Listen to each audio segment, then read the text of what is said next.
에베소서 3장 14절부터 사도 바울은 참 너무나 놀라운 기도를 하고 있습니다. 그가 하나님 앞에 드렸던 첫 번째 기도는 우리의 속사람을 강건케 해달라 하는 기도였고, 두 번째 기도는 그리스도께서 우리의 마음에 계시게 해달라 하는 것이었습니다. 세 번째 기도는 17절부터 19절까지인데, 믿음으로 말미암아 17절 하반절에 너희가 사랑 가운데서 뿌리가 박히고 터가 굳어져서, 이렇게 세 번째 기도를 드립니다. 사랑 가운데에서 뿌리가 박히고 터가 굳어져서, 이 뿌리가 박히고 터가 굳어진다 하는 것은 그 사람의 믿음이 확실하게 그 마음속에 뿌리를 내리고, 그리고 튼튼하게 이 믿음이 자리를 잡아서 아무리 큰 바람이 불어도 이 믿음이 무너지지 않고 흔들리지 않고, 또 아무리 큰 물이 휩쓸고 지나가도 이 믿음이 굳건하게 그 자리를 지키는 것을 의미합니다. 우리의 믿음이 이 풍파에 시달리고 여러 가지 환경에 휩쓸리면서 얼마나 연약하기 짝이 없는지, 그런데 이 믿음이 뿌리를 내리고 그 뿌리가 깊이 내려가게 되는 길은 무엇인가 하는 것이죠. 그것은 오직 사랑이다 하는 거예요. 자, 그러면 여기서 이 사랑은 누구의 사랑을 의미하는 것일까 하는 것이죠. 여기에 사랑은 하나님의 사랑이에요. 하나님의 사랑이 그 사람의 마음속에 임할 때, 그 사랑으로 말미암아 그가 믿음이 그 마음속에 뿌리를 내리고, 이 뿌리가 깊이 파고 들어가면서 흔들리지 않는 이런 굳건한 믿음을 갖게 되는 것입니다.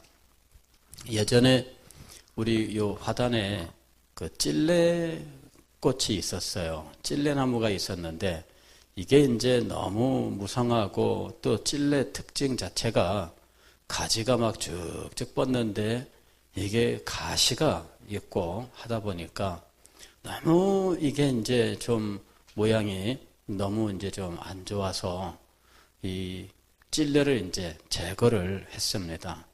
그런데요, 야, 세상에 그 뿌리가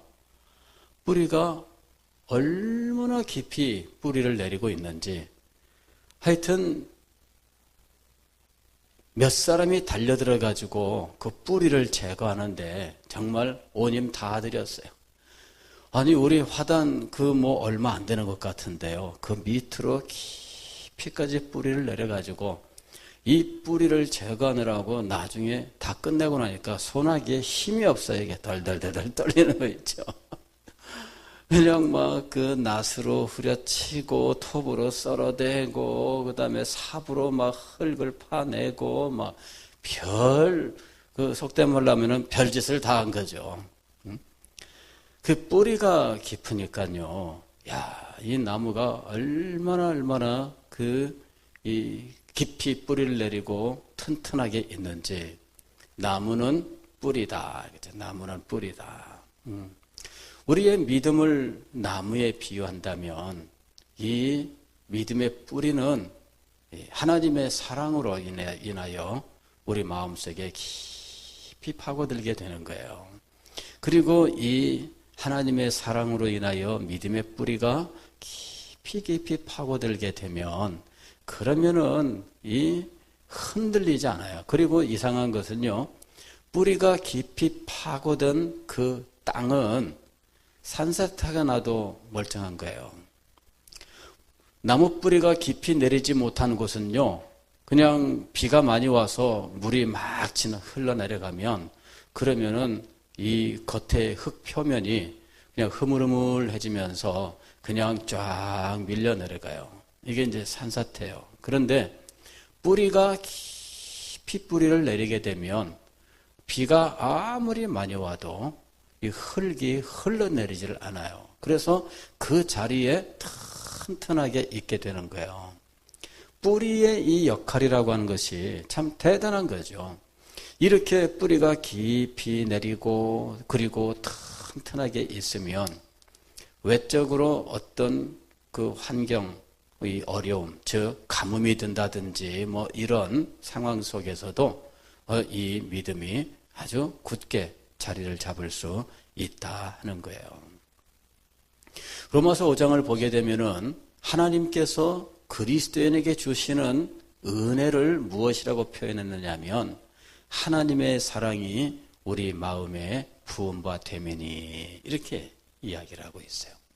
하나님의 사랑이 우리 마음에 부음바 되매니 이 일을 그리스도인의 경험으로는 무엇이라고 표현하느냐 하면 성령 세례라고 표현을 해요. 즉 하나님께서 우리에게 압도적인 은혜를 베푸시는데 이 압도적인 은혜는 어떤 모습으로 우리에게 오느냐 하면 하나님의 사랑에 대한 깨달음 그리고 그 경험으로 우리에게 오는 거예요.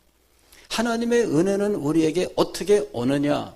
우리들이 가령 이 잘못된 것 혹은 이 분명하지 않은 것을 기대하고 있으면 막상 와도 몰라볼 거 아니에요. 지금 내가 누구를 만나러 나갔는데 그 사람의 얼굴을 이렇게 머릿속에 그리고 그 사람만 찾고 있어요. 그런데 어떤 사람이 짠하고 나타나서 누구야? 그러는데 보니까 전혀 모르는 사람이야. 누구지요? 이렇게 물어보니까 나 누구잖아 그러는 거예요. 근데 왜 못 알아봤을까요? 딴 얼굴을 그리고 있었던 거예요. 이 사람 얼굴에 그동안에 무슨 변화가 있었는지 신비한 변화가 있어가지고 막 쌍꺼풀도 생기고 코도 우뚝해지고 변화가 일어난 거겠죠. 어쨌든 하나님의 은혜를 우리가 소망할 때 하나님의 은혜는 어떤 얼굴로 우리에게 다가오느냐 하는 거예요. 하나님의 은혜가 우리에게 다가오는 그 모습은 사랑이에요. 사랑.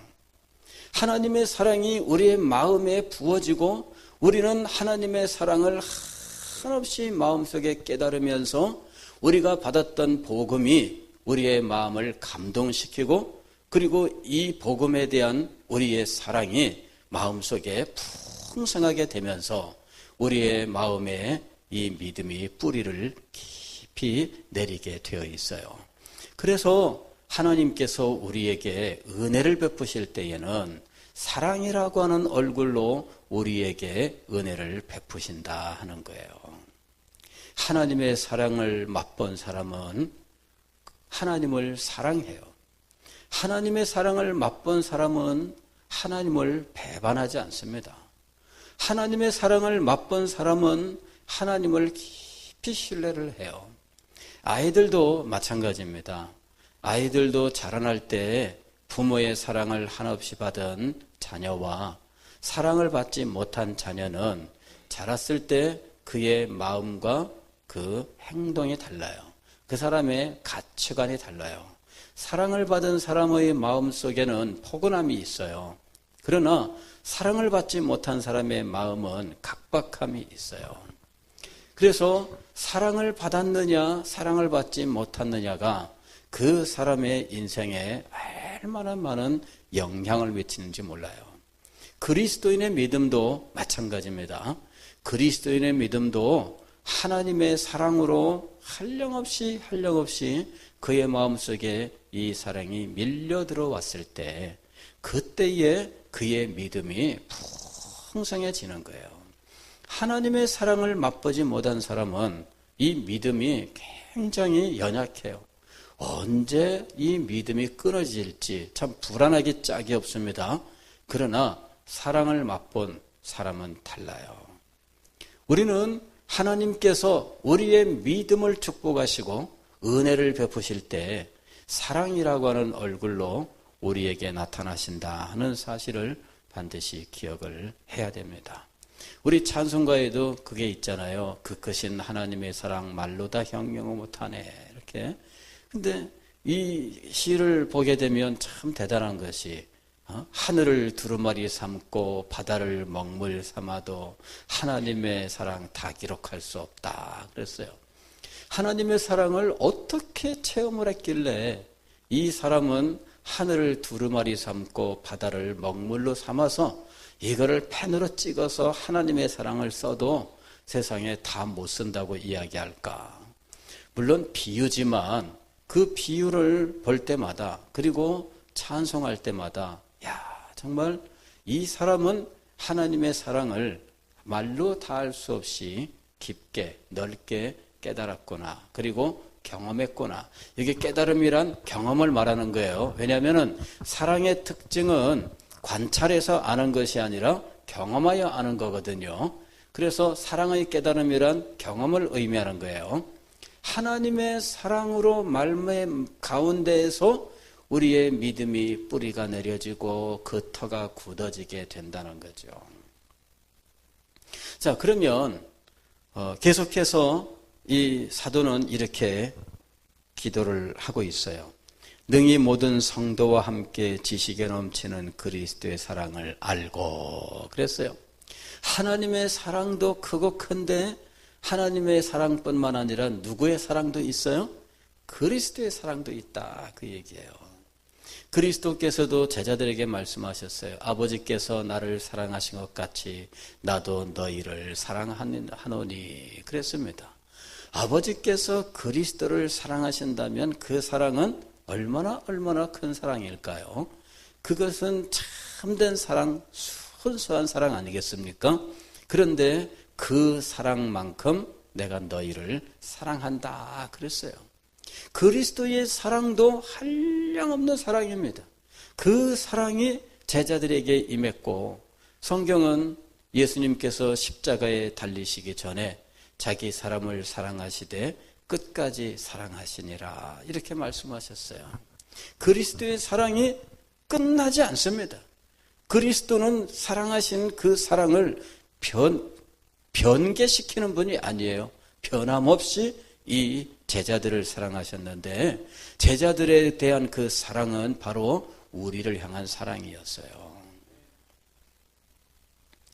그리스도께서 당신의 사랑을 증명하셨습니다. 내가 너희를 사랑하노라. 아버지께서 나를 사랑하신 것 같이 내가 너희를 사랑하노라 이렇게 말씀하시고 난 다음에 자기의 사랑을 어떻게 증명하셨느냐 하면 내가 너희를 위하여 죽는다 그랬어요. 사람이 친구를 위하여 목숨을 버리면 이보다 더 큰 사랑이 없나니 이제부터 내가 너희를 친구라 하노라. 무슨 말씀이냐면 예수님은 이 큰 사랑으로 우리를 위하여 십자가 위에서 죽으신다는 거예요. 그리스도의 사랑은 그리스도의 십자가를 볼 때에 선명하게 드러나요. 우리는 십자가에서 하나님의 사랑도 보지만 동시에 그 사랑과 동일한 이 그리스도의 사랑을 보게 된다는 거예요. 그리스도의 사랑이 이렇게 우리의 마음속에 역사할 때 우리의 믿음이 더욱더 깊이 뿌리를 내리게 되어 있는 거예요. 계속해서 보면 이렇게 얘기합니다. 능히 모든 성도와 함께 지식에 넘치는 그리스도의 사랑을 알고 그 너비와 길이와 높이와 깊이가 어떠함을 깨달아 그랬어요. 그리스도의 사랑의 무엇을 말씀하느냐면 규모를 이야기해요. 규모, 그 크기를 말하는 거예요. 그 크기를 4차원으로 지금 표시하고 있어요. 너비, 길이, 높이, 깊이 그랬어요. 너비는 뭐예요? 넓이. 한없이 넓어서 포용하지 못할 것이 없다. 그걸 의미하는 거죠. 예? 포용하지 못할 것이 없다. 어떠한 허물과 어떤 죄에 빠졌다 할지라도 그리스도는 그 모든 죄와 허물을 다 품에 안으시는 사랑의 넓이를 가지신 분이라는 거예요. 그리스도의 사랑의 넓이, 이 넓이는 얼마나 넓고 넓은지 나 한 사람뿐만 아니라 두 사람뿐만 아니라 여기 있는 모든 사람도 품에 안으시고 이 세상에 있는 모든 죄인들을 다 품에 안으셔요. 우리가 지은 어떠한 큰 죄, 아무리 많은 허물도 다 품에 안으시는데 나 한 사람만 아니라 이 세상의 모든 죄인들의 죄와 허물들을 다 품에 안으실 정도로 넓고 넓은 사랑이다라는 이야기예요. 그리스도의 사랑의 넓이를 아느냐 하는 것이죠. 그리스도의 사랑의 넓이를 알게 되면 우리는 그 사랑 앞에 굴복할 수밖에 없어요. 두 번째로는 길이와 그랬습니다. 길이. 사랑의 길이라고 하는 것은 이 영원함을 이야기하는 거죠. 사랑의 지속성, 그죠? 지속성을 길이로 우리가 말할 수 있어요. 사랑이 유통기한이 얼마나 되나요? 이런 그 이야기가 있잖아요. 예. 사랑의 유통기한이 얼마나 되나요? 유격에 따른 이 사랑은 사실은 그 굉장히 짧아요. 유통기한이 짧아요. 예. 이 유통기한이 긴, 즉, 사랑의 그 길이가 얼마나, 유효기간이 얼마나 되느냐 이거예요. 호르몬 작용에 의한 사랑, 그런 게 있습니다. 그건 짐승들이 보여주는 것이지요. 짐승들은 1년에 한 번씩 어떤 이 발전기가 되면은 이 페로몬이라고 하는 호르몬을 분비하고 그 호르몬의 냄새를 암컷이 풍기면 수컷들은 그 냄새에 따라서 암컷에게로 구애를 하게 되는데 그때 수컷들은 경쟁을 벌이게 돼 있어요. 근데 그 유통기한이 얼마나 되느냐 하는 거예요. 짧아요. 그 발전기가 짧아요. 그 기간 동안에 짐승들은 이 호르몬에 그냥 이 분발된 이 어떤 그 본능적 사랑, 이제 이렇게 하는 거죠. 그걸로 해서 종족 보존하는 이런 일을 하게 되어 있어요. 사람은 그거보다는 좀 더 길어요. 최근에 연구에 의하면은 사람도 모든 동물들은 다 페로몬이라고 하는 것을 발생시킨다 그래요. 각자 자기 종의 고유한 페로몬이 있어요. 그래서 사자는 사자의 페로몬에 반응을 하고 다른 짐승들은 각자 자기의 종의 그 페로몬에 작용해요. 사람도 페로몬의 작용이 있어요. 그런데 그 작용이 기간이 2년, 길면 3년이라는 거죠. 그럴 때 불같은 사랑을 하는 거예요. 예? 이 불같은 사랑이라고 하는 것이 무엇 때문이냐? 호르몬에 의한 거예요. 사람들은 첫눈에 반했습니다. 불같이 타오르는 사랑을 막 꿈꾸고 있잖아요. 그런데 그게 사실은 기한이 3년을 넘기지 못한다는 거예요. 사랑에는 길이가 있습니다. 그런데 부모님이 자녀를 사랑하는 그 사랑은 정말 길고 길어요. 부모의 평생 동안에 걸쳐서 자녀를 사랑해요. 그 길이가 정말 이 세상에서 우리가 보는 어떤 사랑보다 더 탁월하죠. 그런데 길이에 있어서 부모님의 사랑을 능가하는 것이 있다면 그것은 바로 그리스도의 사랑입니다. 그리스도의 사랑이 이 세상에 가장 고상하고 높은 이 부모의 사랑을 능가하는 거예요. 그리스도의 사랑의 길이를 알고 계시느냐? 우리의 평생을 넘어서 영원까지 그리스도는 우리를 사랑하십니다. 그리스도의 사랑의 규모 세 번째는 높이예요, 높이. 그 사랑이 얼마나 그 고상하고 아름다운 사랑이냐 하는 거예요. 이것은 그 사랑의 그 탁월한 그 아름다움을 표현하고 있어요. 사랑이라고 할 때 우리는 이것이 어떤 자기의 유익을 구하는 것일 수도 있고 그렇잖아요. 어떤 나중에 어떤 대가를 원하는 것일 수도 있고 그런데 그리스도의 사랑은 대가를 구하지 않는 사랑이에요. 이것을 값없는 사랑이라고 이야기하는데 이 값이 없는 이 사랑을 우리는 높이로 표현하고 있는 거예요. 얼마나 높고 얼마나 숭고한 사랑이냐라는 이야기죠. 저급한 사랑도 있잖아요. 그리고 지저분한 사랑도 있고요. 뭐 별의별 표현으로 다 말할 수 있지만 이 높이라고 하는 것은 숭고함이에요. 정말 우리에게서부터 무슨 어떤 이득을 바라고 이런 사랑을 한 것이 아니에요. 당신의 생명을 우리를 위해 바치셨는데 대가를 바라고 이렇게 한 것이 아닙니다.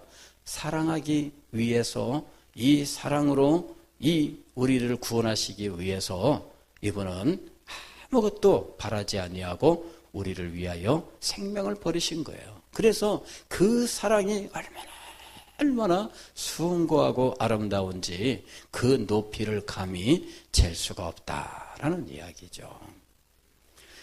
그리스도의 사랑의 규모 네 번째는 깊이예요. 깊이. 얼마나 뿌리 깊은 사랑인지. 그래서 이 뿌리 깊은 사랑은 흔들리지 않습니다. 뿌리 깊은 이 사랑은 우리들이 어떠한 상황에 있다 할지라도 흔들리지 않아요. 우리가 비록 탕자처럼 방황할 수 있습니다. 그러나 우리를 향한 그 사랑은 흔들리지 않습니다. 이게 사랑의 깊이예요. 그리스도의 사랑의 이 4차원의 규모를 우리가 알아야 돼요. 그 너비와 길이와 높이와 깊이를 알아야 돼요. 그리고 이 그리스도의 사랑으로 우리에게 증명된 하나님의 사랑, 그리고 그 사랑이 우리에게 성령의 부어주심으로 우리에게 경험적으로 다가오게 되는 것, 바로 이것을 사도 바울이 에베소 교회 성도들을 위해서 기도했어요. 그럴 때 그 마음은 믿음이 뿌리가 깊이 내려지고, 그리고 아주 굳은, 정말 온갖 풍상에도 흔들리지 않고, 그리고 온갖 폭풍에도 밀려가지 않는 그런 단단한 믿음의 터를 이루게 된다는 거예요. 그런데 여기서 끝나지 않습니다. 이런 사랑, 이 사랑을 깨달아 알고 이것을 맛보아 알면서 궁극적으로 그에게 임하기를 원하는 축복이 있습니다. 그것이 19절의 하반절이에요. 그 너비와 길이와 높이와 깊이가 어떠함을 깨달아. 그 다음에 나오는 거죠. 하나님의 모든 충만하신 것으로 너희에게 충만하게 하시기를 구하노라. 하나님의 모든 충만하심. 이것은 참 추상적이죠. 하나님의 모든 충만하심. 이거는 추상적인데 이것이 사실 하나님을 표현함에 있어서 하나님을 구체적으로 표현할 수 없는 우리 인간 언어의 한계가 있고요. 그렇게 표현한다고 해도 이해할 수 없는 우리의 지성의 한계가 있어요. 그래서 하나님을 표현할 때 이렇게밖에는 표현할 수 없는 어떤 것이 있는데 이게 바로 이런 표현입니다. 하나님의 충만하심. 이 하나님의 충만하심이라고 하는 것은 하나님의 모든 것을 이야기하는 거지요. 근데 이 하나님이 이 땅에 존재하시는 모습은 충만하심이에요. 하나님의 충만하심으로 온 세계를 하나님은 어디에나 계시는 분으로서 존재하셔요. 하나님이 충만하신 것은 이 세상의 그 어디를 가도 우리는 하나님을 그곳에서 만나게 되는 하나님의 존재의 이 편재성, 그것을 표현하는 말이에요. 어디나 계신다 이거죠. 하나님이 어디에나 계시는 방식은 충만하게 채우심으로 계시는 거예요. 그런데 하나님의 모든 충만하심은 뭐냐? 하나님의 지혜가 충만하고 하나님의 권능이 충만하고 하나님의 공의와 인자하심과 하나님의 사랑과 이런 하나님의 은혜, 이런 모든 것들이 온 세상에 충만한 거예요. 하나님의 그 충만하심 속성 때문에 하나님의 모든 거룩하신 성품들이 이 세상에 충만해요. 그리고 하나님께서 우리에게 무엇인가를 주신다면 하나님의 그 충만하심 때문에 우리에게는 넘치도록 이 많은 하나님의 것을 누리게 되는 거예요. 여러분, 하나님이 그 충만하심 가운데 우리에게 베푸신다면 우리는 정말 하나님께로부터 그 충만함을 받는 거예요. 예를 들면 이런 거죠. 그냥 가진 게 조금밖에 없는 사람이 옛다 내가 그냥 다 줄게 그랬어요. 다 줄게 그러면서 다 줬는데 주머니에 들어있는 거 몽땅 꺼내 다 줬는데 100원짜리 5개였어. 다 줬는데 얼마 받은 거예요? 500원 받은 거예요. 그러니까 500원밖에 없다는 말은 그 충만하지 않은 거예요. 그죠? 굉장히 빈약한 거죠. 그러니까 빈약한 가운데에서 다 준다 그래봤자 별거 없습니다. 예, 별거 없어요. 그런데 옛다 그러면서 그냥 지금 주머니에 드는 게 그것밖에 없네. 그러면서 옛다 그거 다 줬는데 이 바꿔보니까는 수억이야. 그러니까는 대충 집어줘도 수억을 집어줄 수 있는 사람이 있는 반면에 모두 끌어모아줬는데 50원짜리 2개 주는 사람도 있을 수 있다 그 얘기예요. 그렇죠? 하나님은 어떤 분이셔요? 하나님은 충만하게 채우시는 분이에요. 온 세상을 충만하게 채우시는 분이에요. 그렇게 함으로 이 세상조차도 하나님에게는 지극히 작고 보잘것없는 먼지와 티끌에 불과할 정도예요. 그것이 하나님의 충만함의 크기예요. 그런데 그 충만함으로 우리에게 턱 하고 주신다면 우리가 받는 것이 어느 정도일까 하는 거죠.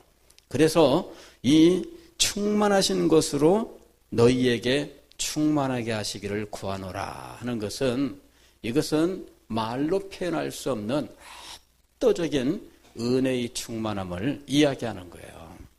그런데 이것을 받는 그 과정을 보게 되면 정말 놀라운 것은 뭐냐면은 속사람을 강건케 하옵소서, 그리스도께서 그 마음에 계시게 하옵소서, 사랑 가운데에서 터가 굳어지게 하옵소서, 그리스도의 사랑을 알게 하옵소서, 그 규모의 압도적인 것을 깨닫게 하옵소서, 그리고 결국에는 하나님의 모든 충만하심으로 충만하게 하옵소서. 이것이 사도 바울의 기도였어요. 그러니까 누르고 흔들고 넘치도록 하는 이와 같은 이 엄청난 더하고 곱하고 곱하는 그런 엄청난 축복의 기도가 지금 사도 바울의 기도였다라고 하는 거예요. 오늘 이 밤에 우리가 기도할 때 우리 하나님은 이렇게 넘치게 하시는 분이시다 하는 사실을 기억하고 함께 기도할 수 있기를 바랍니다. 하나님의 모든 충만하신 것으로 충만케 하여 주옵소서. 하나님의 사랑이 충만하다면 그 충만한 사랑을 내게 주옵소서. 하나님의 은혜가 충만하다면 그 충만한 은혜를 내게 주옵소서. 하나님의 지혜가 충만하다면 그 충만한 지혜를 내게 주옵소서. 하나님의 능력이 충만하다면 그 충만한 능력을 내게 주옵소서. 하나님의 충만하심으로부터 받는 것, 바로 이것이 우리가 받는 은혜의 속성이다라고 하는 거예요. 충만하신 하나님의 모든 충만하심을 받는 오늘 기도의 시간이 될 수 있기를 바랍니다.